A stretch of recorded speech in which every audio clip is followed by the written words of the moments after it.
if you're looking for a fun new way to get into a side aerial, I have a fun little combo for you today. It's a little bit tricky, it's a little bit hard, but once you get it, it's a really fun one to do. Okay, so what you're gonna do is you're gonna start with a low chaîné.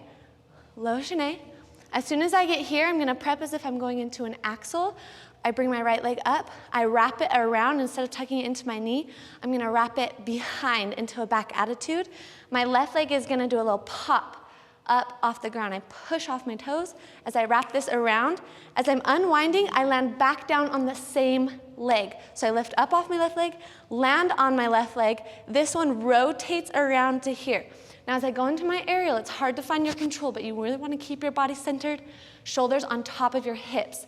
As soon as you land, you're gonna lean your body weight over, try to get as low into your leg as you can to push off right into your aerial and land. So, I hope you guys have fun trying this new little combo. Enjoy.